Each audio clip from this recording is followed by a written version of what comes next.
आइए next part हमारा यहाँ आ चुका है। Which of the following refers to the allocation of people to the jobs with new assignment to the new employees, placement होता है, ठीक है, सिंपल डेफिनेशन है। Which of the following is said to be the temporary closing down, temporary closing down जो होता है employment का lockout है, ठीक है।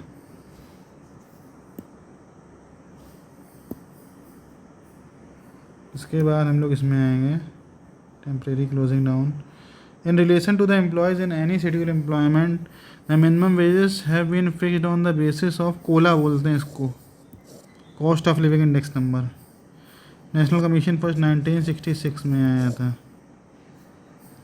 Which of the following is said to the extra financial motivation for the achievement of the defined targets, इसको incentive बोलते हैं। जहाँ वैल्यू ओवर द जॉब का पूछा जाए, job evaluation. Which of the following is the component of industrial wage in structure in India, तो industrial wage structure का बोला है तो अनएम्बिगिटी हो जाएगा। Which of the following deals with the organisational structure is based on the high complexity and more, तो इसको functional बोलते हैं, ठीक है, हाई कॉम्प्लेक्सिटी मोर फॉर्मेलिटी सब करके फंक्शनल आता है। Which of the following is known as the private area, private area under no Johari window में क्या आएगा, known to self not known to others. इसमें 4 पार्ट होते हैं, ये आप ओबी की बुक से देखिएगा। तो प्राइवेट एक एरिया होता है जिसमें आदमी अपने आप को जानता है बट अदर को नहीं जानता है।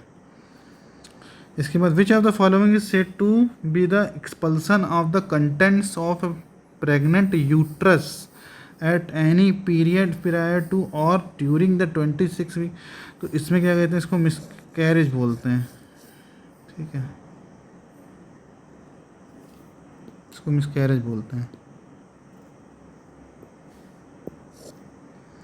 Which of the composite plans involve setting up the long term, तो लॉन्ग टर्म ऑब्जेक्टिव जहाँ इसने बोल दिया, कोर्स ऑफ एक्शन इसे बोल दिया, स्ट्रेटजी हो गया यहीं पे। Which of the following denote the amount of each compensation that serve as a benchmark, तो ये अगर आप पढ़ेंगे बेस पे होता है, ये आपको नोट्स में मिल जाएगा जो कंपनसेशन वाला नोट्स होता है।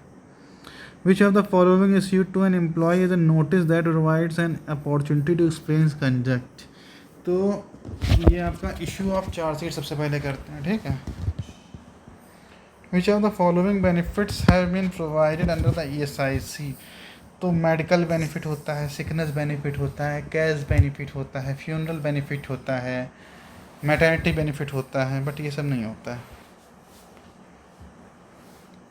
Which of the following is not measure of preventive, the preventive machinery of industrial dispute जो होता है, ये होता है, ये होता है, ये होता है, ये आपका होता है settlement machinery, dispute settlement machinery. इसको आज मैं देखिए आपको पढ़ाता भी हूँ, dispute settlement machinery, dispute settlement, settlement समझ लीजिएगा। तो इसमें आपका आता है एक तो वर्क्स कमेटी, इसमें देखिए आपको आता है कॉन्सिलिएशन, आर्बिट्रेशन, एडजुडिकेशन। कॉन्सिलिएशन में आपका आता है conciliation officer, board of conciliation, court of inquiry. Arbitration में आता है वॉलंटरी आर्बिट्रेशन, कंपलसरी आर्बिट्रेशन। इसके बाद आपका एडजुडिकेशन में आता है लेबर कोर्ट, इंडस्ट्रियल ट्रिब्यूनल और नेशनल ट्रिब्यूनल, ठीक है। Which of the following is said to be the termination of employment initiated by the employer, तो इसको डिसमिसल बोलते हैं, क्योंकि एम्प्लॉयर ने शुरू किया है, रेजिग्नेशन एम्प्लॉय देता है। Which of the following duties of labour code ने बोला है, तो सेक्शन 15 में होता है। बोर्ड ऑफ कॉन्सिलिएशन में चेयरमैन एंड 2 और 4 मेंबर्स होते हैं लगभग। सिस्टम अप्रोच आपका जॉन टी डनलप ने दी थी। इसके बाद क्लोज़र के लिए 90 डेज़ का आपका अप्लाई करना पड़ता है, नोटिस पीरियड होता है। Maximum bonus 20%, industrial tribunal 7A, labour code section 7B में नेशनल ट्रिब्यूनल। ILC के ग्रीवांस प्रोसीजर में कब आया था, सेक्शन 16 में आया था ये। अब देखिए voluntary negotiation between employers and employers organisation and worker सब करके अगर आप देखेंगे तो ये कलेक्टिव बार्गेनिंग ही आएगा, आप इसको पढ़ के देख लीजिएगा। Minimum bonus 8.33%, maximum 20%, minimum bonus section 10, maximum bonus section 11। Which of the following is not an approach of पे डिटर्मिनेशन, तो पे डिटर्मिनेशन की जो अप्रोच नहीं है गांधीयन अप्रोच नहीं है, आर्बिट्रेशन की अप्रोच होती है। ये आपका उसमें दिया है, कलेक्टिव बार्गेनिंग वगैरह में दिया है, IR में होता है। इसके बाद दो ब्रेक्स दिए जाते हैं, दो नर्सिंग ब्रेक हैं इसमें। ये सेक्शन 11A में शायद आपको मिल जाएगा, maternity benefit act. Which of the following is an initiative of individual performance against well defined benchmark. Performance appraisal होता है। Minimum number of members required for constituting a bipartite. Bipartite बोल दिया 2 लोग, ट्राईपार्टाइट 3 लोग। बाईपार्टाइट में एम्प्लॉयर, ट्राईपार्टाइट में government भी आ जाती है, ठीक है। Which of the following is described as a process of growth and development by which the managers develop the ability to change. तो इसको मैनेजमेंट डेवलपमेंट बोलते हैं। सैलरी का कंपोनेंट लॉस ऑफ पे नहीं हो सकता। ये क्यों होगा, LOP थोड़ी ना होता भाई। ये तो जिस दिन कोई आदमी नहीं आया उसका सैलरी काट दिया, HRA इंसेंटिव बोनस ये सब देते हैं। Which of the following is not the contribution of ILO to the Indian labour legislation. तो ये सब होता है, रिक्रूटमेंट रूल्स नहीं दिया है। विच ऑफ द ये बार्गेनिंग थ्योरी जॉन डेविडसन ने दी थी। विच of the following is the first final step of training. तो इसमें एवेल्यूशन करते हैं ना, इसके लिए किक मैट्रिक्स का रिएक्शन, लर्निंग, बिहेवियर, रिजल्ट, यही तो है शायद उसका। Government of India participation of, ये आपको 1990 में दिया था 3 टायर में।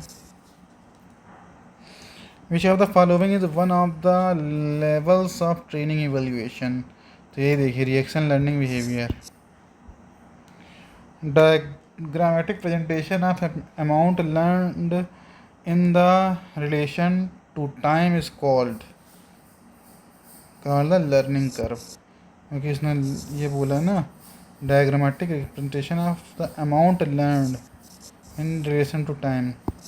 एक टाइम मतलब इतने टाइम में क्या उसने सीखा, तो वो लर्निंग ही तो हुआ, लर्निंग कर्व में। इसके बाद कंट्रोलिंग प्रोसेस में तुमको बताया, इस्टेब्लिशिंग स्टैंडर्ड, और जो measuring process, performance of standard. क्या इसने बोला, 1 मिनट,